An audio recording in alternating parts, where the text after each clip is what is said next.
Hello, everyone, to another episode of Confusion and Wisdom.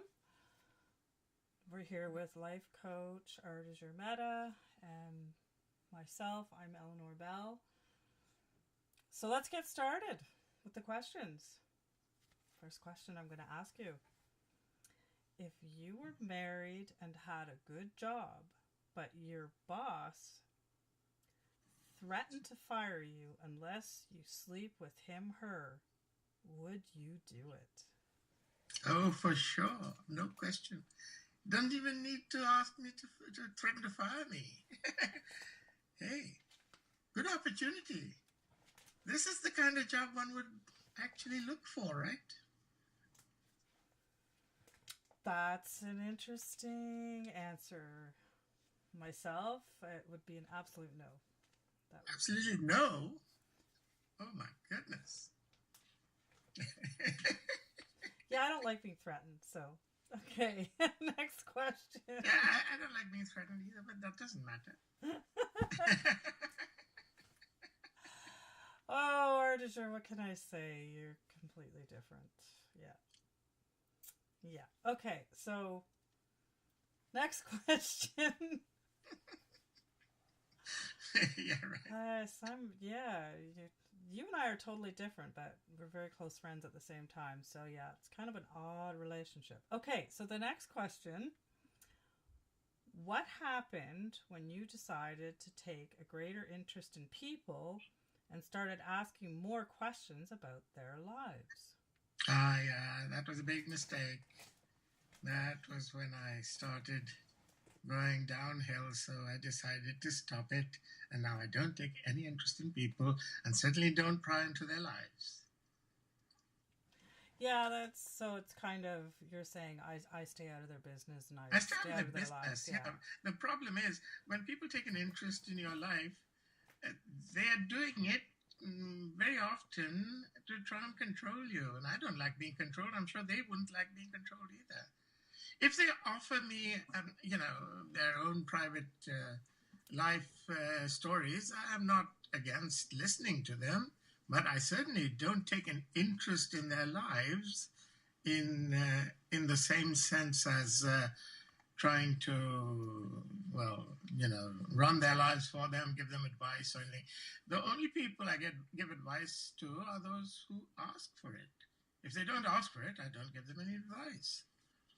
Yeah, I try to be both respectful of people's privacy and at the same time be a caring friend and sometimes Oh, I love friends. I like people talking to me about themselves if they are open to me, and if they want yeah. to open up to me. I Hmm. like it. I certainly do like it when people tell me about themselves from a voluntary point of view. Yeah. But I don't ask.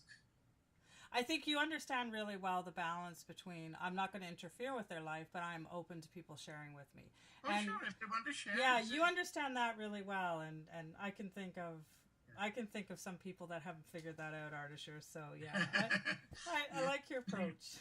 I can think of some people like that too, actually. Next question. What is the greatest thing you have ever hidden from your parents and gotten away with? Masturbation. And that sure is the greatest thing. Yeah, I wonder if that's true of most people. That's a good. I don't know how I'd answer that honestly. Hmm. I don't know how I'd answer that, but yeah, I like your answer. Okay, what is the most important thing in our universe? Love, I would say. I claim that love is the most powerful force in the universe. In fact, I would claim that the force, quote unquote, as in Star Wars, is actually love. And it's not just my view, you know. I mean, Aikido, there are principles of Aikido which are exactly the same thing. They say the whole principle of the very term Aikido in Japanese can be loosely translated into English as the way of the power of love. I means love. Ki means power or force, and do is way in Japanese. I've heard the universe described as being desire, but I think they were more. I think that is not created or generated itself. I'm not entirely against that idea. Also, yes, the desire is an important part of it because desire. You don't desire something you don't love, right? So it's very, very similar. If I were answering from the perspective of science, I would say the most important thing in our universe was life. Is life? Life. From a science perspective, that's how I would. But there can be life without much love in it. I mean, for example, trees don't seem to have any sort of consciousness. Maybe they do, for all we know, but that's a good point. And consciousness is a whole other conversation. Yeah. Scientists are still trying to figure out this consciousness thing. Yeah. This is a good time to go to the next question. Why do parents lie to their own children saying that Santa is real? Well, just look at my face. Come on. You can see it right there on your screen. Santa is real. I think of Santa as the spirit of Christmas, so in that sense, to me, it's true. Aside from the obvious proof of your face. But yeah, I recall being a child in school of an old enough age that everyone in the class decided, yeah, Santa Claus, we don't believe in that anymore. And then the teacher said, Santa is real. Santa is the spirit of Christmas. And I never forgot that. It's not such a bad idea. Yeah. That is actually not so Santa is real. Real in that sense. Santa is real. For sure. Okay. Next question. How will parents-in-laws actually feel when they find out they are actually the key reason to ruin their son's marriage because of too much hindrance and criticism? Yeah, I hope they'd feel bad. It's really terrible when people ruin their children's love life because of whatever ideas they have. I'm not a child. Well, hopefully they will feel bad afterwards, but really even that I shouldn't say, because nobody should have to feel bad for doing something that a lot of people do. But I'm saying, come on, people should stop doing this sort of thing. People should stop ruining other people's lives by meddling in them. I think parents of children parents of adults wanting to get married and getting married and being married, I think is a really good example, especially the ones that are prone to interfere. Really good example of why it's a really good idea for couples to take marriage courses. Well, because I think they help you. I don't think any courses will really be satisfactory, because there is no blueprint, there's no course, there's no such thing as a course to have a successful marriage. In fact, I don't think any marriage is successful if you're talking about one-on-one. And by successful, I mean living happily ever after. I don't mean just getting along. Everybody can get along. But there was another person who asked me, does marriage counseling work? And I said, no, not unless it's polyamorous marriage, because show me even a single monogamous marriage in which the couple cannot wait to get their paws and mouths and hands on each other's genitals as soon as they come home and keep it up day after day, year after year. You don't find that. Whereas me, I'm always horny for my girlfriend. So you think in polyamorous marriages there would be no interfering in-laws? Oh no, there would be. I'm saying polyamorous marriages can be successful, can also be unsuccessful. On the other hand, a monogamous marriage can never be successful, not in the long term, and not if you call success living happily ever after, especially sexually. Otherwise, what it deteriorates to, essentially, is a friendship without much by way of benefits. Well, I guess my monogamous parents were an oddity. As far as marriage courses... Yeah, they were jumping into bed like bunnies every night. Oh, so polyamorous people are having sex I'm all the saying time. your parents must have been very good friends to each other, Yeah. right? That doesn't mean that they had a marriage, they had a friendship. A friendship is not a marriage. A marriage without sex is a friendship. Or a marriage with low sex is a friendship, not a marriage. The whole point of marriage is sex. There is no such That's an important aspect of it, certainly. Well, I mean, otherwise, why would you get married at all? If all you wanted is a friendship, stay friends. Even live together as friends. To my mind, the best way to avoid interfering in-laws is to be really grounded in what a marriage is about and to understand that you're each other's top priority, particularly as there's the potential for children or there are children. And the children have to take precedence because they're the ones that are vulnerable. And if people can center it around that, then they can kind of just ignore the interfering in-laws or put it in perspective or make boundaries. I can ignore the interfering in-laws anyway, and I don't think there's any reason. Actually, in my case, during my marriage, 25 years, the in-laws did not interfere. It was actually my own parents who did not want me to get married to Claire because she was disabled. Mm-hmm. I mean, but then I ignored my own parents, and ultimately they came round. Not my parents, because my mom was already transitioned to the non-physical state at that time. It was my dad alone. But there again, I just ignored him. Okay, so next question. What message pushed in a certain... Okay, so I guess, is there some movie or movies that has a certain message pushed that you really disagree with? Well, practically every movie assumes that it is by action that anything happens. And that, in my view, is completely false. I happen to have read Lao Tzu, the Chinese sage, who says, and I totally agree with him, that you should practice non-action.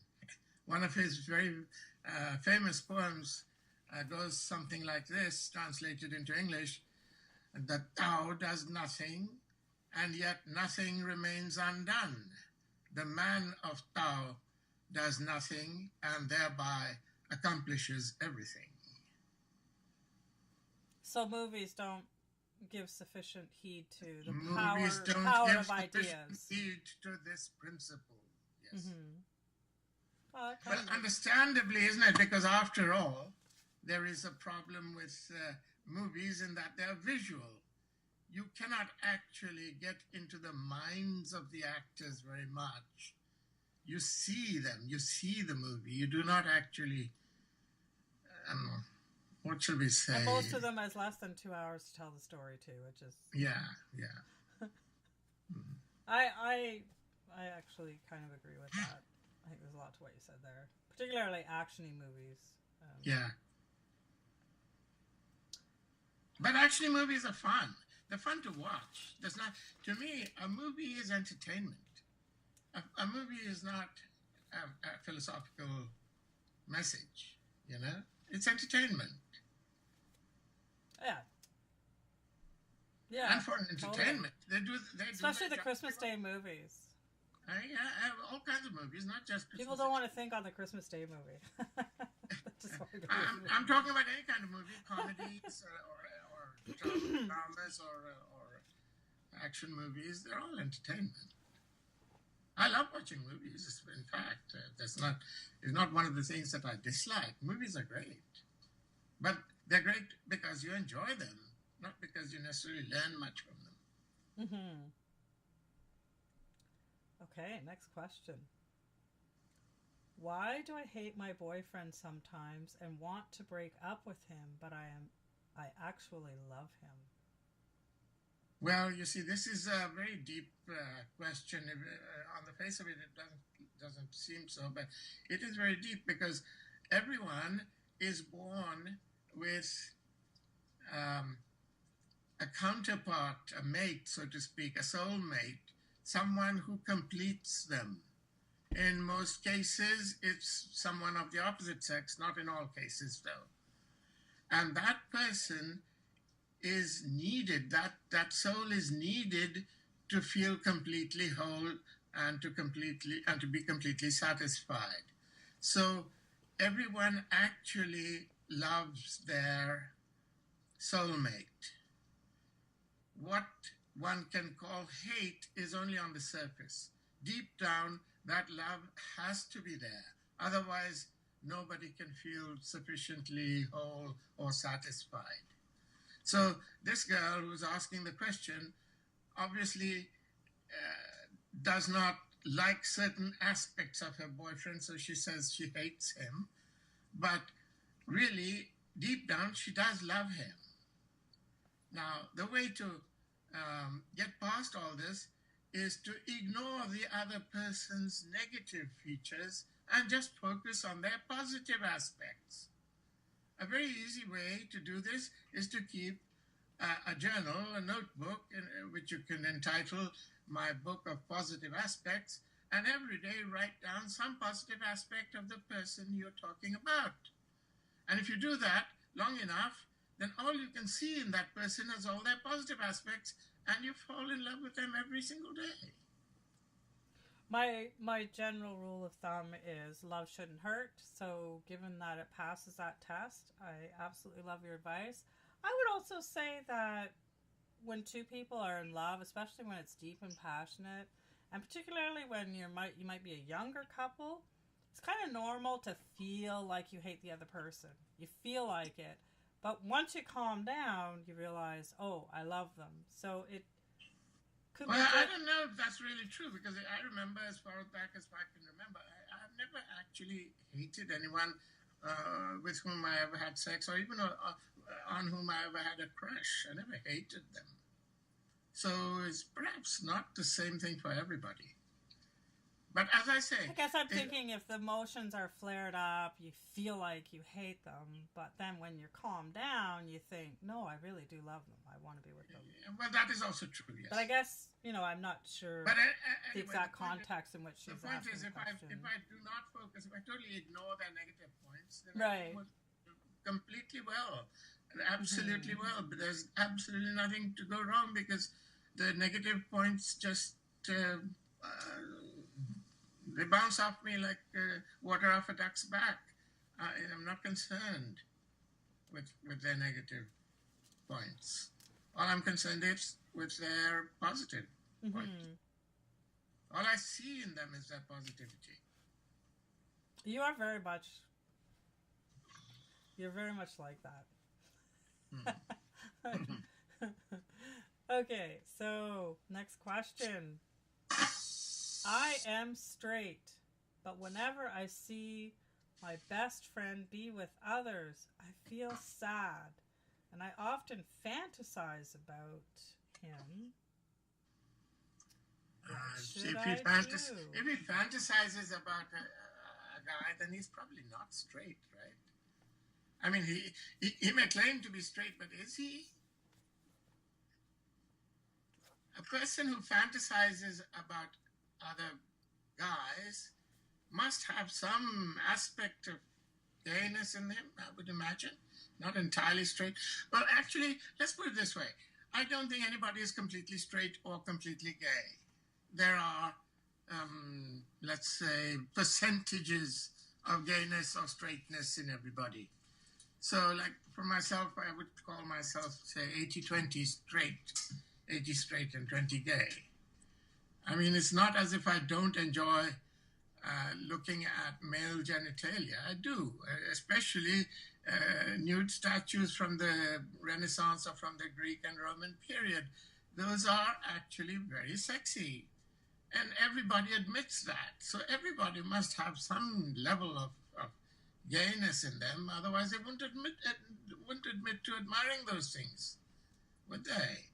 So it depends on what percentage. I asked a friend of mine who's 60 years old, and he says he wants to suck my dick.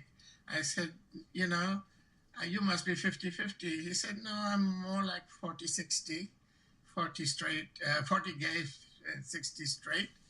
But that's the sort of thing that people are. Some people like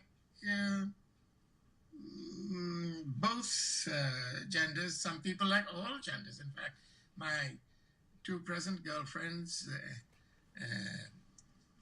Alex and April, they both claim to be pansexual. Pansexual is even wider than bisexual. Yeah, I'm not sure the definition of there seems to be a lot of shifting definitions when it comes to transgender issues and varied genders. It doesn't really matter. The definitions, I think, are not all that crucial. What is important to realize is nobody is completely straight and nobody's completely gay. Yeah, from that perspective, from that base thing, that's what you're trying to say. Yeah. Let's leave it at that because, the definitions are getting really squirmy. For myself, sometimes, don't some people fantasize about things they would never actually do? Or is that sure. That's another thing. But the fantasy itself indicates a certain degree of tendency in that direction. So one can be, for example, a fantasy gay and never actually act on it, but it doesn't mean that they're not, to some extent, gay. It just means that they wouldn't act on it. It's the percentage, again. They may be, let's say, only 10% gay. They fantasize about certain things, certain homosexual activities, but they would never actually do it. It's interesting because lesbian porn, for example, is very popular among women. Yeah. And the majority of women that watch lesbian porn have never slept with women, have never had sex well, with that also is true, yes. On the other hand... So it's interesting, but I don't know how far that extends. Is it? I wonder to what extent that is due to the fact that they are somewhat reluctant to try out new things. Now, for example, I call myself nowadays trisexual, T-R-Y sexual. I'll try anything. The only other thing I can think of is sometimes, especially when someone's your best friend, when you see them with somebody else, you can feel jealous, even though, it can happen because they're your best friend, and you feel jealous that somebody else can give them something that you can't. And I don't know if that's part of it. I don't know. I'm not even sure that is. I think jealousy is actually a result of... I don't know if jealousy is the best word for it, but it's almost like you almost feel like maybe you're kind of left out, or gee, I wish I could do more for that best friend because they mean so much to me, or I'm not enough for them. Maybe more like that. Personally, I would not even call it jealousy. I would think I would call it vulnerability. The person seems to be vulnerable, thinking that the best friend will not pay enough attention to them. Oh, maybe. And that is why I always say... That's a good way to put it. In many of the other answers I've given on Quora, I've made it a point to say, seek always to love rather than to be loved. Don't worry about being loved.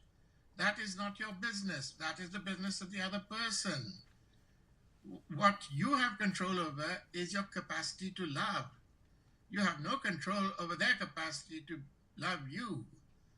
So, seek only to love rather than to be loved, and you will live happily ever after. You'll never be disappointed.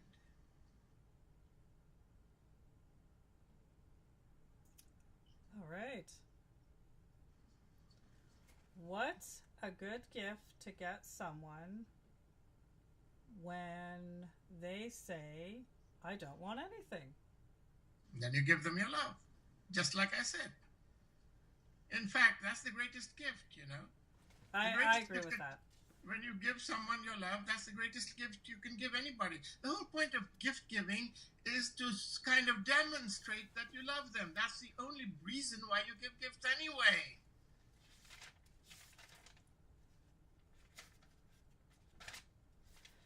So, I want to revisit that. If you were married and had a good job, but your boss threatened to fire you unless you sleep with him, her, would you do it? So I'd like to revisit that. So, Would your answer be the same whether it's a male boss or a female? Yeah, this is the thing. Because the question asked him slash her, so I took the her part only. No, if it was a male boss, then I wouldn't sleep with him. Okay. But on the other hand, I'm not sure he would want to sleep with Now, me. Well, maybe first I should ask you, have you ever encountered women, let's say, that, not that you're being mean about it, but it's just like, I'm absolutely not physically attracted to that. I wouldn't want to have sex with her. Have you ever encountered women and it's like, they just don't turn me on? Almost never. But it has happened. Yeah, it has happened. Okay, so imagine one of those women that you didn't want to have sex with. Yeah, that's a good question. Put them in your mind. Now, that woman is your boss. Yeah. You're married, and she says, you have sex with me or I fire your ass. Okay. Well, actually, What would you do? That actually would be intriguing, because I would actually think that girl actually needs a little bit of TLC. So maybe I would, actually. So otherwise, she wouldn't be trying to do this to me. So you don't... Okay. I would see her as being more to be pitied than censured, if you call it that way. She must be really desperate if that's what she wants. As someone who has... I've had the experience of my immediate supervisor... Well, let's just say they wanted to take it a lot further than it ended up going, because I resisted every way I could without getting fired. Mm-hmm. And I was absolutely not under the impression that they were lonely and needed TLC. To me, it was strictly about power. Like, I'm your boss, and I can abuse you. Yeah, well, nobody has power over me. Now, I managed to get out of that situation by messing with his mind. I won't go into the story, but let's just say I messed with his mind, and he left me entirely alone, and I managed not to get fired from that position. So I managed to figure the situation out and get him to stop. Somebody else who the abuse, she actually slapped him, and she was fired. But anyway, well, I don't want to get into the details, but basically, the best of responses. No, anyway. but I mean, but I'm saying, as far as I'm concerned, nobody has any power over me. If someone grabs your breast without permission, and you're a woman who's self-assured and doesn't put up with that, you might slap them in response. So, is it the smartest decision? Not if she wanted to keep the job, but anyway, It is what it is. So I guess what I'm trying to bring out here is you imagined a scenario of an attractive to you woman who wants you to sleep with them. The reality for many people might not be that. So I guess that's all I wanted to bring up, is that the reality for the vast majority of people that are threatened like that is it's a power play. It's not about anybody needing exactly. love. And in those cases, I'd say now you have to dig deeper and find out why you feel threatened. Because anyone who feels threatened has a good deal of work to do. Nobody needs to feel threatened. Everybody has supreme power over themselves, over their own reality. They have to learn how to exercise it, and that's all it needs. So the deeper question is, why do you feel threatened? Nobody should feel... I would exercise my power by saying, like, if they approached me and said, this is what you have to do, or I fire you, I would exercise my supreme power by saying no. Oh, that's of course, how I would exercise my power. But that accounts for that. That's got nothing to do with sexuality. That is something to do. Even if they say, lift this package here and put it on the desk, and if I didn't want to do it, I'd say no. Okay, I got it. Nobody has power over me. My boss is not my controller. Okay, A boss is that makes sense. someone who organizes the team so that everything works better, that everything works harmoniously. And if they're just giving orders, then they're not really someone to follow. You should follow your boss the way a hockey team follows its captain. The captain figures out the best way to win the game, and that's why you follow the captain's instructions. That makes sense. Okay. I saved a wolf from a trap. And now this it person won't leave my side. What should I do? I saw that one. Yeah. This guy's so lucky. I mean, you come saw on. all of these that I've You know, when Arthur, my second son, was young, he wanted a Doberman because he felt threatened by other larger guys. And we kind of talked him out of it. But this guy's so lucky. A wolf trumps a Doberman or a pit bull any day. Come on. If he doesn't fall. My advice to him would be to offer the wolf a very enriching environment, because they are significantly more intelligent than dogs. So they just want to be aware of that, because they'll be very destructive if they get bored. So lots of stimulation, intellectual stimulation. Lots of walking and running outdoors, because the wolf is very, very intelligent. So that would be my advice. And maybe check with your bylaws. Are you allowed to own a wild animal? Yeah, that's one of the things. But then but let's just forget about all the legal crap. Yeah, let's the legal problems are not my only suggestion is the wolf is significantly more intelligent, so just be aware that your wolf needs more intellectual stimulation than most dogs would. And that would be my only comment. And hey, enjoy your wolf. Yes, of course. Okay. This is one of the most interesting questions. I'm not sure why, but anyway. If you found out you were immortal, would you go public with it or try to keep low profile? Yeah, I'm already immortal and I've already gone public with it, so it's a done deal. And not only everybody's immortal. Come on, it's written in all the scriptures. If you don't believe it, fine. Don't believe it. Okay, so can I re-ask the question, because I think the person asking this, I mean, I love your answer. Actually, I really did enjoy your answer, but I want to add a little twist. What if you found out you were physically, as a human, corporeal being, suddenly made immortal? Like, that's a good question. Maybe God decided, oh, you're not going to be immortal, or however it happens. I would never know until I had passed the, let's say, 150 years old mark, would I? Because people can live to that age.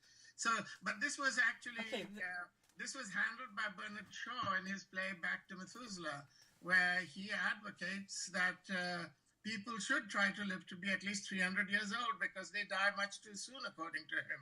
They died just as they're entering a little bit of maturity.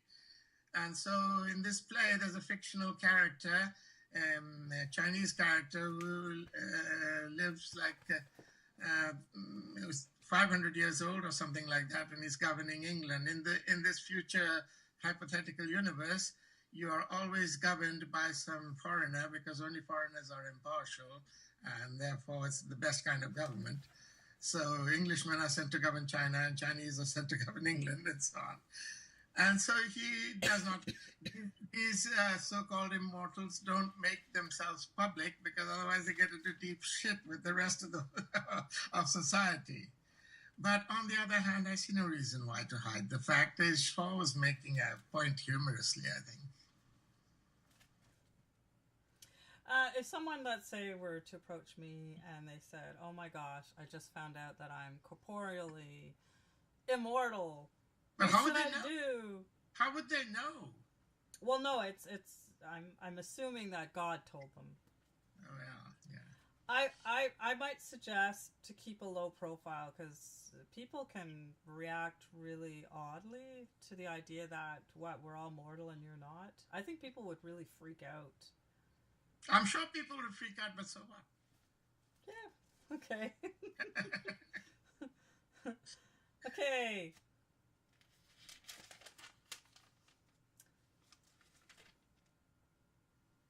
What unwritten rules should everyone try to live by? Unwritten rule.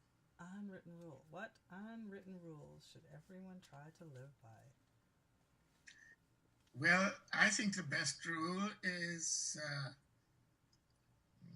be happy. It's not, I don't know whether it's written or not, though. You responded with, everyone should be more and more lazy as the days go by. Oh, yes. It will serve them extremely well. So in an indirect way, you are saying... I'm saying the same thing I said a few minutes earlier, and quoting Lao Tzu again, the Chinese sage, practice non-action. The less you do, the more successful you'll be. Trust me, people think that action is what makes their lives better and better. It does not. Action is only required to enjoy a better life, but not to make life better. The way to make life better is to let it become better by doing less and less, by getting out of your own way, by practicing Wu Wei, as it is called in Chinese, which is loosely translated as non-action, could be more accurately translated as non-efforting, not making an effort. If you make an effort, you're going the wrong way. Every time you're trying too hard. Even the least amount of trying is trying too hard. I kind of see what you're saying, because when I look at some people who, let's say, have scheduled every minute of their day. Oh, it's terrible. And are running so ragged they don't even get enough sleep. What you're saying there makes absolute sense, like non-action. You really need non-action. The less action you do, the more successful you'll be. Trust me, it works. Don't even open a letter you don't want to open. Don't pay a bill you don't want to pay. Don't take a job you don't want to do. Do only what you want to do. Only indulge yourself in action when you enjoy it. Action is meant for enjoyment, not for accomplishing things. To accomplish everything, you practice non-action. The Tao does nothing, and nothing remains undone. Okay, here's the next question. My long-distance boyfriend of 8 months cheated on me with 5+ girls that I know of. What should I do? This cheating idea is so weird. Everybody cheats, everybody lies. Why don't you get over this idea that nobody should cheat? Where is this coming from? This cheating is bad. People must have watched the show House MD. One of the main principles, the philosophical principles taught in the show is everybody lies. And it is also true that everybody cheats. There is nobody who doesn't cheat. So get over it. Cheat yourself as well. Enjoy it. Start enjoying the cheating. I would just say to the person, understand that this is the person where they're at. It doesn't necessarily mean that they're bad, but understand they're not able to be sexually exclusive to you. That's where they're at. Well, that too, yeah. It's not going to change, so would you like to accept them as they are and reevaluate how you want to be in that relationship? That's also an idea, but this whole idea of cheating is ridiculous. It's like saying you lied. So what? Everybody lies. Occasionally. Not everybody lies all the time. I mean, it comes down to, you can say, I would say to the person, this is what this person does. It's not going to change, good, bad, or indifferent. So now the question to ask yourself is, do I want to stay in this relationship if it's like this? And that's a question to answer, and then follow through. But the point is, it's not going to change if you say, no, I don't want this relationship, because the next relationship will be no different. It will be exactly the same. It won't be any different. Everybody cheats. So get over it and start enjoying cheating. Otherwise, you're ruining your life. Well, actually, what you're saying puts in my mind the critical importance of communication and to have very honest communication in future. Well, again, this again goes to a point of saying communication requires honesty. And there is no reason to be honest with someone to whom you're sexually attracted. Honesty is overrated. You don't have to communicate everything to everyone. Of course not. But if you're let's say you're in a special bond with someone that's close and tight enough that, let's say, you want to have children with them, you require some kind of level of trust and commitment. And this is where communication can come in. think so. Because if you have good communication, you could, for example, be a mother and a father who, because you have honest communication and you realize, both of you may realize, well, sometimes I want something on the side, or, Well, yes, but I mean, even that, there's no reason to have communication if you just accept that everybody has their own life. And for whatever reason they do whatever they do, it's none of your business. Let the other person do what they want, for God's sake. And you do what you want. So you're kind of for like radical freedom, no need to talk about it. No need to talk about it. You do what you want. I don't need to know what you're going to do or what you want to do. As long as you want to spend some time with me, I'm fine. All I'm looking for is some time with you. I'm looking for enjoying life together. And whenever it becomes less enjoyable, let's go our separate ways. And when we feel like enjoying again, let's come back. On another question, which I answered long ago on Quora, somebody asked, how long do marriages last? He says, as far as I'm concerned, my marriage is from moment to moment. There were times when I got a divorce at 8 o'clock and we got remarried at 8:30.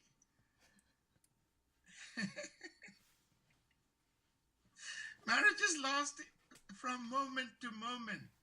They do not last for all time.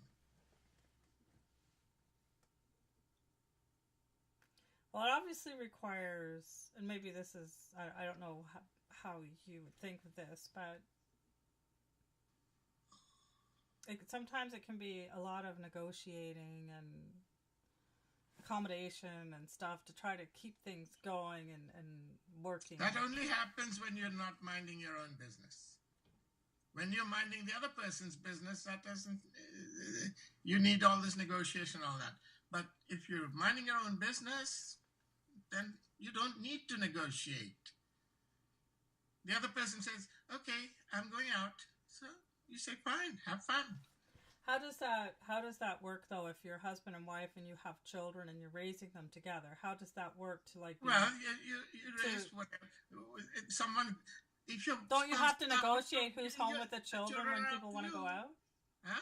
Don't you have to negotiate? For example, don't you have to sit down and talk about it in terms of what if you both want to go out and have fun at the same time? Then you get a babysitter. There's so many ways to do that. Then you still have to communicate, though, right? Not necessarily. You can get your own babysitter. One does not have to have one spouse's permission to do anything. There is no reason to get that permission. You have the freedom to act on your own initiative. Your spouse is not your commanding officer. I totally understand, and I know in previous times I used to have arguments with you saying this is totally wrong to not be sexually exclusive in a marriage or whatever, and then I eventually came to realize that for me, when I'm really honest and deep within myself, I know for me it came down to I want to be the most special thing in someone's life, and that's what it comes down to. But that is where I told you again, you are trying to be loved rather than to love. If you just love and forget about being loved, you will live happily ever after. Because love is what makes you happy. Trust me, your loving is what makes you happy. That euphoric feeling you get when you find someone who loves you is because that small trigger of him loving you starts a huge avalanche of you loving them back. And that is what is making you happy. The happiness comes from loving, not from being loved. There's actually a sense in what you're saying. I mean, particularly, when you love the little children, helping them grow up. Obviously, that's absolutely unconditional love. Back. You have to do that. And that's the great message they treat you. They teach you this fantastic message that you have to love without expecting any love back in return. Mm-hmm. Okay. This is going to be the last question. Okay. Why does my sister accuse me of things I never say and things I never do? when I cry because of the way she treats me, it makes her angry. Yeah, I don't remember what I wrote in answer to that, but I would say that why are you worried about what your sister thinks? Your sister is not controlling your life. Whether she gets angry or not is none of your business. Just do what you want and ignore whatever your sister does to you, as long as it's, if it is negative. If it's positive, of course, welcome it. But if it's negative, ignore it. The same advice you'd give it whether she's your sister or not. What did I write, by the way? Okay, I'll read you what you wrote. You're paying too much attention to what others, including your sister, says and thinks. There you go. The way to live happily ever after is not to care for anything anyone else says or thinks, but to follow the guidance of your own emotions, of what you think, what feels good to you. Figure out what feels good to you and follow through with it. That's and right. If it doesn't feel good, quit it or stop it or don't follow it. That's right. So just do what you want. Yeah, I would say to this person, the problem from what I'm reading, from looking at this question, I would say to them, the problem is not you. There's something internal in your sister, and it's not under your control. And as hard as it is to not take it personally when a family member criticizes you, understand it's not you that's upsetting her. It's something internal in her, and she's blabbing out, and it's nothing to do with you. That's my impression of that. And that's how I would tell them. And that, keep yourself safe, make your boundaries, reassure your sister that you love her. That's really important, particularly if she's having some kind of ongoing issues that are clouding her judgment. Reassure your sister that you love her, make your boundaries, keep yourself safe. Exactly. That's right. How I would say it. So, yeah.